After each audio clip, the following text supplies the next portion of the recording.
তো hello' guys welcome to my YouTube channel Jyotish blogs. তো বিহুতো আহি আছে গমেই পায় সকলোৱে। তো আমি সৰুকৈ এটা মেধিঘৰ বনাই আছোঁ, মানে বনাব লাগে, নিয়মটো মানে কৰিব লাগে। বাকী দেখি যাওক কি কি কৰোঁ, মানে আজি খালি বাছে কাটিম, বেলেগ একো নকৰোঁ। আৰু দিন আছে না, কালি কৰিম পৰহিও কৰিম। তো অলপো দেৰি নকৰা কৰি বলক ভিডিঅ'টো আৰম্ভ কৰোঁ। তো আহি আগত আমি ডাঙৰ বাঁহটোৱে কাটিব ধৰিলোঁ, যিটো মাজত থাকে, সেইটো ডাঙৰ লাগে ন। তো আমাৰ দাও হৈছে এখন আৰু মানুহ হৈছে 11জন মানি। তো এজনে কাটি আছে আৰু আমি বাকীবোৰ চাইয়ে আছোঁ। মানে আজি গাইজ বাছে কাটিম।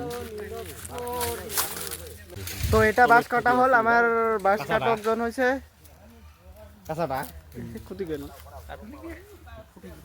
কাটিল ৰূপম। এই যে উঘুব ধৰিছে।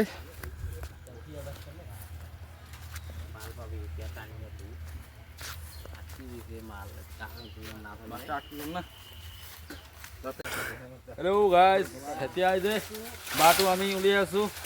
তাৰপিছত আমি আৰু বাঁহ কাটিম। তাৰপিছত আমি ভেলাঘৰটো মানে মেজিক ঘৰটো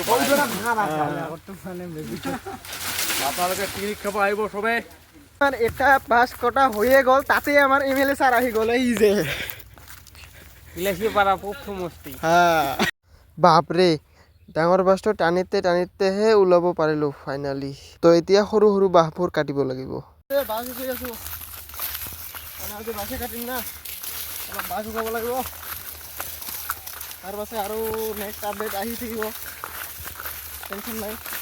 তো আজি বাঁহবোৰ কাটি উঘাই থলোঁ। নেক্সট ভিডিঅ'ত লগ পাম, টাটা।